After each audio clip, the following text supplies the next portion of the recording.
Welcome back everybody, I'm Great Scott, and this is another Raid Shadow Legends video. If you haven't seen any of other videos, go watch them, but if you don't know anything about this channel, we only use free champions. Rare champions, campaign farmable champions, daily login champions, just champions everybody has access to. We also throw a sprinkling in of the champions you can get from the clan shop and the champions you can get from the Tag Team Bazaar. We'll also be using the champions you can get from all your faction crypts.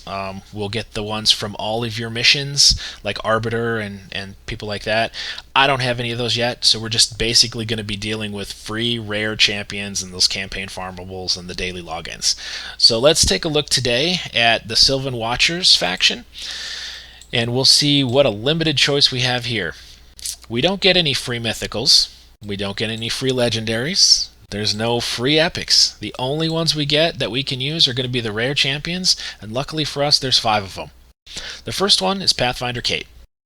Pathfinder Kate has a decent A1. It has a 3.7 multiplier on the attack. It does have a chance to block the buffs. She has an AoE on her A2 that has a 3.8 multiplier on attack, and it does have a chance of increasing the cooldown by 2 turns on random skills. Her passive really isn't that great. It doesn't trigger all that often. It only gives her perfect veil when she kills an enemy. She is our damage dealer. Then we have Margrave. Margrave is great. Love him. With his A1, he places a continuous heal on the ally with the lowest hit points. So useful every time he A1s.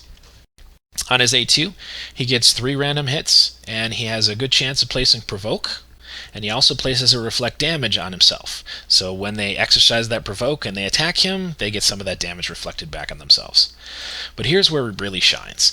He has the weak version of Ally Protect on all of his allies, and I'm glad it's the weak version, because if it was the 50%, it was the big version, he'd probably get smoked every time somebody did an AoE attack on the team. He also increases the defense on himself, so that helps offset some of that damage that he would be taking, that he's protecting his teammates from. Love him. He's great. And then we have Loneblade Rehab. He has a 2-hitter on his A1, and if you crit, if he's got full crit, then he's going to increase his turn meter by a little bit, maybe 10% if he's lucky to crit both. His A2 attacks one enemy 2 times, increases his crit rate before attacking, which is good, and he also has the chance of putting on a decreased defense, decreased defense, and a weaken. Both small versions, but at least it's better than nothing. And when he does place those, he can do a little bit of extra damage if those debuffs are on. Now, these are both 2-hitters, his A1 and his A2. The attack multiplier on his A1, the damage multiplier is 1.9, and his A2 is 2.9, but remember, these are 2-hitters, so they do pretty well. Then we have Turlock. Shadowbow Turlock has a chance to place and decrease attack on his A1. He also has an AoE on his A2 that increases speed on all the allies. I love that. His A3 places a veil on everyone and gives them a shield based 20% of his HP. So what that does is if your whole team is run a little bit low, you just cast this, throws a shield on everybody, veil on everybody, so the other team is only going to attack Turlock, and his passive reduces the damage that they receive under veil, so it gives them a chance to heal up before they join the attack again. Then you have Tree Shield Knot, probably the best in the rare category here. His first one is a 3-hitter, so his A1 is a 3-hitter, and it does have a chance of placing a decreased attack. He has a 15% hit heal on all of your allies, and it also gives increased defense on all your allies. That's very useful. But the reason we put him in this team is because he does revive 2 allies. Now, they only come back with 25% hit points and 25% turn meter. However, he does put a shield on them equal to 20% of their max HP. So it's almost like they're coming back with 45% hit points and 25% turn meter.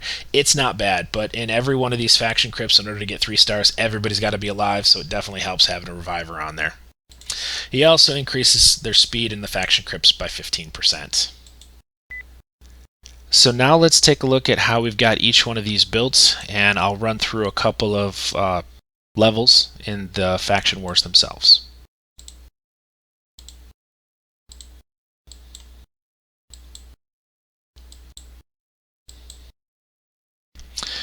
So we'll start with Tree Shield. He's in nothing but speed gear, not even fully upgraded speed gear. It's not that great.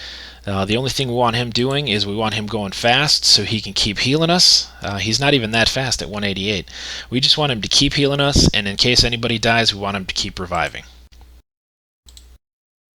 Lone Blade, we've got him in Lifesteal. He's actually one of our damage dealers, and he does have that debuff on his A2. Now, his multipliers are not terrible. This is a 2-hitter, and the multiplier is a 2.9, so that's 2.9 times 2. It's actually not too bad. His A1 is a 1.9 multiplier on this, but it is also a 2-hitter, so not too bad there. We've got him in the Lifesteal and Perception gear so that we can actually land some of those debuffs, but if you look at his accuracy, it's still super low. That's not really going to help us that much, but in the lower levels, we can get through quite a bit of content with this team the way it is. His crit rate's only 84%, his crit damage is nothing. These definitely need to go up. His speed's only 134, so it gives you an idea of how poorly built he really is. For Margrave, he's a hit point based champion, so we decided to put him in a bolster and a speed set.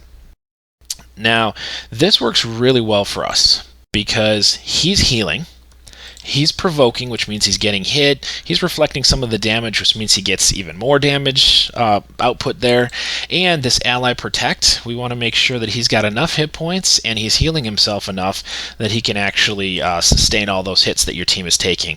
So we put him in a bolster set. It is not great. I mean, some of this is 4 stars, so I'm not super impressed with any of these stats by any means. Less than 20,000 hit points. That's basically all we really care about. He's got 151 speed. Not too beefy at all.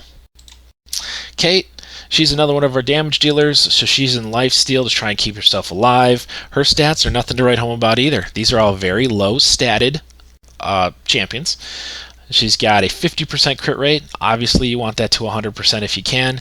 Her speed's only 146. You want that to 200. But these are all level 40 champions, so they're going to improve when we get better gear and when we level them up. Now I put Turlock in regen with Immortal because I want him regenerating as much hit points as he can on every turn, because he is going to be taking a lot of damage when everybody else is veiled. So I need him to stay alive, or at least keep himself alive while everybody is veiled so they can heal up. So if he dies, we can bring him back with Tree Knot. You'll see how it all works together. So let's go into our battles. We'll hit our faction wars. They happen to be open right now. And you'll notice with this team, I was able to go through all of the stages and get a 3-star. Most of the time that happens right at the end where you got 2 guys dead and you've almost beat the enemies and you just bring both of those guys back with Tree Knot and then kill the enemies and you wind up with 3 stars. All that really matters is when you start, you get your champion strong enough with strong enough gear to start being able to do stage 7. It's the most important stage you need to do because a lot of times you'll have, as an advanced quest, beat a Faction Wars boss. And you can't do that if you're not at stage 7, so make sure you get there. So let's take a look at maybe stage 10 and see how this battle goes. It's pretty easy. It's pretty straightforward. You essentially just hack. Nothing too complicated. You know, I might even just put it on auto just so we can run through this. They just start dropping champions. There's no need for the Veil here. There was no need for the extra defense. Probably no need to put the provoke on. At this particular first round, it's a pretty easy round for this team. Like I said, they're all level 40s. I don't have any level 60s. They're all in junk gear. Just something so I can start farming some of those materials that I need for the forge.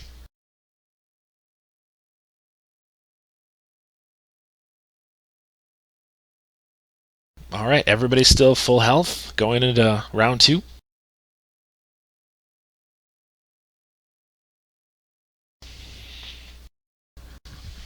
I like the bolster gear here because it gives everybody quite a few whacks before they start running out of health. Just like that.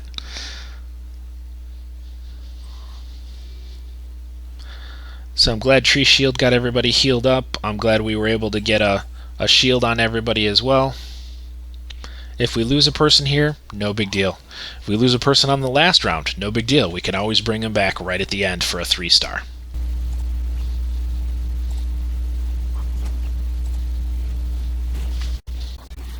Probably should have just A1 cycled through the rest of this round.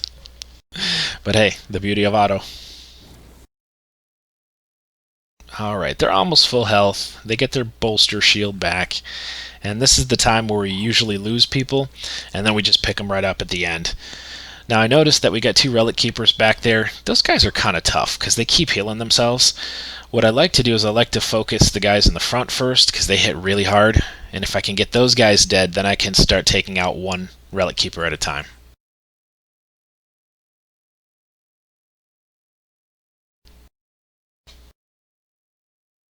I'm going to take it off auto for a second just because I don't want to waste turns, and I don't want them to use the revive at the wrong time. So in this particular case, he's going to increase his crit rate, and he's going to try and put some debuffs on them, which is something I sorely need. I got both debuffs on the same guy. Perfect. I don't want to use my revive until at least 2 of my people are dead, so I'm going to keep attacking the same guy and try to take these guys out, because these guys can kind of be troublesome. Now, when he uses his A1, I should get a heal on my lowest enemy. I'm going to attack everybody. Start working on him. Heal everyone up, myself included.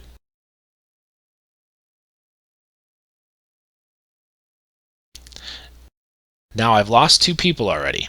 So what I want to do is I want to make sure I bring these 2 people back. Oh, never mind, that failed.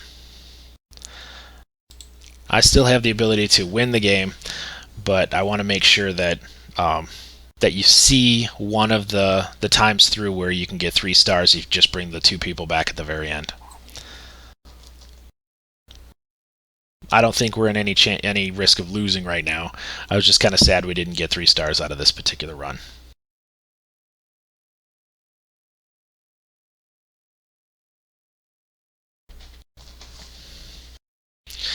So let's see what happens with our boy Margrave here.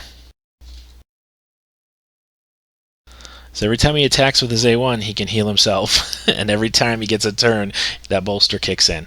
So we lost everybody except for Margrave. He was the superstar of this game. Let's try it one more time, and hopefully we can get through it a little bit better.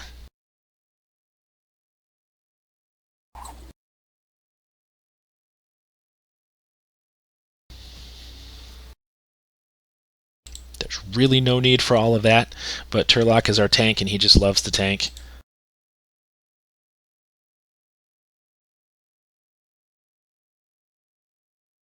I want Kate to attack somebody here. I want her to attack everybody, actually. Oh, she already used it. I'm too late.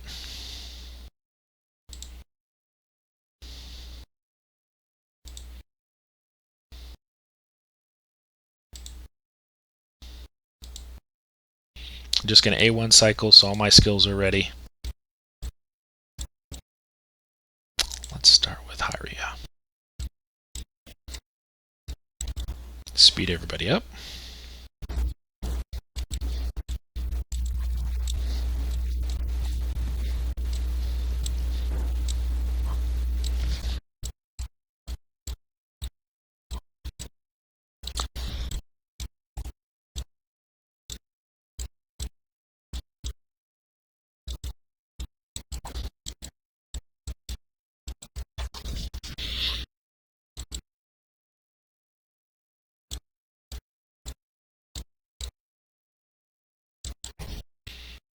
Ideally, I want to be left with just the 2 Relic Keepers.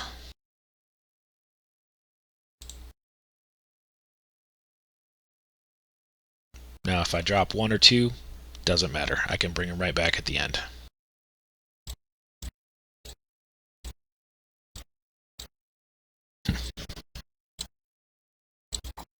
Now it's time.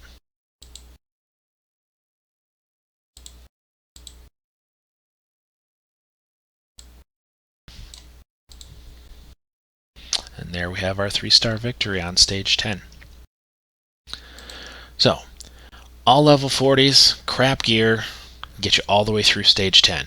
When I get them to level 50, maybe they get a little bit better gear, I can get them through stage 14, stage 15, and hopefully by level 60 I can go all the way through stage 21. Now it's important to note that through here, right about level 13 is where you get those legendary materials, and that's something that you want to farm, but you only focus on getting through stage 7 in the beginning because that's going to get your advanced quests. I think that's basically it. I don't really use the Sylvan Watchers for anything other than the factions, so it's kind of a waste once you get all your 5 guys to level 60, but at least you get to farm some pretty good materials. So leave a comment down if you want the next faction, or which faction you want to be next. Like, subscribe, do all that good stuff, and I hope to see you in the next video. Till then, bye-bye.